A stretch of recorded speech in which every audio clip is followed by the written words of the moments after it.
Kishanpol zone नगर निगम heritage से इस वक्त की बड़ी खबर। परकोटे में प्लाट नंबर 1812 पगड़ीबंद हाउस पेन प्लाजा में अवैध निर्माण चरम पर।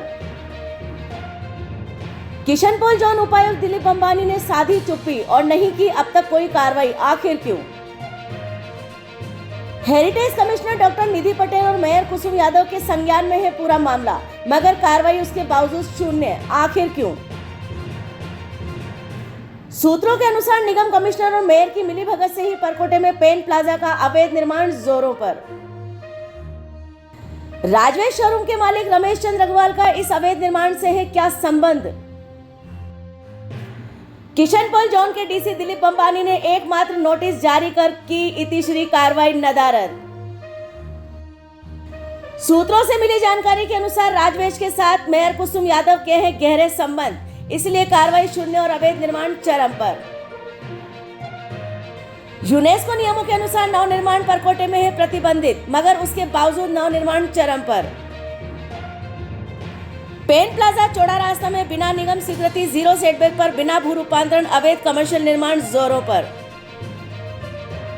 जी हां, आज हम आपको लेकर आए हैं किशनपोल जोन नगर निगम हेरिटेज के क्षेत्र में, जहां पर प्लाट नंबर 1812 पगड़ीबंद हाउस पेन प्लाजा यानी परकोटे में चौड़ा रास्ता का अवैध निर्माण चीख चीख कर भ्रष्टाचार की कहानी कह रहा है। किशनपोल जोन नगर निगम हेरिटेज स्वयं जयपुर शहर को यूनेस्को की विश्व धरोहर सूची में से बाहर निकलवाने को आमादा हो चुका है, क्योंकि लगातार परकोटे में अवैध निर्माण हो रहे हैं, नव निर्माण हो रहे हैं, हेरिटेज की विरासत के साथ छेड़छाड़ की जा रही है। लेकिन उसके बावजूद दिलीप अंबानी, जो कि उपायुक्त हैं किशनपोल जोन के, वो किसी भी तरह से संज्ञान नहीं ले रहे हैं, बल्कि नोटिस जारी करके इतिश्री कर रहे हैं।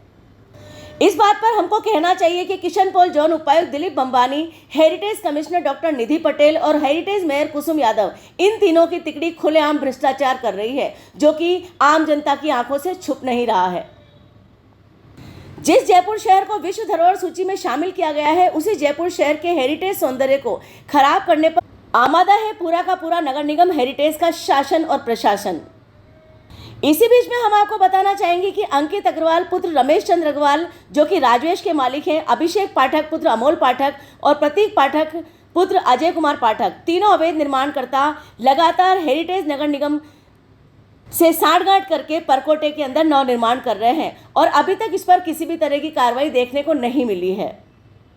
हम आपको ये भी बताना चाहेंगे कि तीनों अवैध निर्माणकर्ता स्वयं को समस्त शासन और प्रशासन से ऊपर समझते हैं। सूत्रों से मिली जानकारी के अनुसार हेरिटेज मेयर कुसुम यादव की इन तीनों अवैध निर्माणकर्ताओं से बहुत गहरी सांठगांठ है और राजवेश शोरूम के मालिक रमेश चंद्र अग्रवाल का प्रत्यक्ष और अप्रत्यक्ष रूप से कुसुम यादव को हेरिटेज मेयर बनाने में हर तरह का योगदान रहा है, जिसके चलते मेयर कुसुम यादव ने अपने राजनीतिक प्रभाव एवं दबाव का फायदा उठाकर हेरिटेज नगर निगम कमिश्नर डॉक्टर निधि पटेल और किशनपोल जोन नगर निगम उपायुक्त दिलीप अंबानी को भी किसी भी तरह की कार्रवाई के लिए रोक लिया है। हालांकि लगातार परकोटे के इस अवैध निर्माण की खबरें चलने पर और शिकायतें होने पर किशनपोल जोन के डीसी द्वारा लीपापोती और दिखावे के लिए मात्र एक नोटिस जारी किया गया, जिसको दिखाकर उपायुक्त किशनपोल जोन नगर निगम हेरिटेज के उपायुक्त दिलीप अंबानी हमेशा मीडिया के सवालों से बचने के लिए पतली गली का रास्ता निकालते हुए नजर आते हैं। अब देखना यह है कि हेरिटेज नगर निगम कमिश्नर डॉक्टर निधि पटेल कब तक मेयर कुसुम यादव के दबाव में आकर काम करती रहेंगी, या सरकार के प्रति, अपने पद के प्रति जिम्मेदारी भी दिखाएंगी, ईमानदारी भी दिखाएंगी और करोड़ों रुपए के हो रहे राजस्व की चोरी को रोकने का प्रयास करेंगी। सभी जोनों में लगातार इस तरह का मामला देखने को आ रहा है और परकोटे में प्लॉट नंबर 1812 पेन प्लाजा लगातार अवैध निर्माण चरम पर है, लेकिन नगर निगम हेरिटेज से अभी तक भी कोई बड़ी कार्रवाई यहां देखने को नहीं मिली है। ऐसे में प्रश्न उठता है यूडीएच मंत्री झाबर सिंह खर्रा की ओर, ऐसे में प्रश्न उठता है भजन लाल सरकार की भ्रष्टाचार जीरो टॉलरेंस नीति की ओर कि आखिर किस तरह से भजन लाल सरकार भ्रष्टाचार जीरो टॉलरेंस नीति का दम्भ भरती नजर आती है,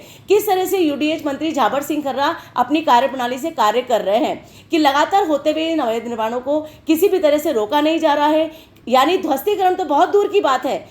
नोटिस के बाद इस तरह की अवैध इमारतों को सीजर भी नहीं किया जा रहा है। ऐसी स्थिति में नगर निगम के राजस्व की चोरी तो होती ही है, इनकम टैक्स चोरी भी होती है, रेरा के नियमों का उल्लंघन भी होता है, लेकिन उसके बावजूद नगर निगम हेरिटेज में अभी तक कोई बड़ी कार्रवाई अवैध निर्माणों पर और अतिक्रमणों पर देखने को नहीं मिली है। आखिर क्यों?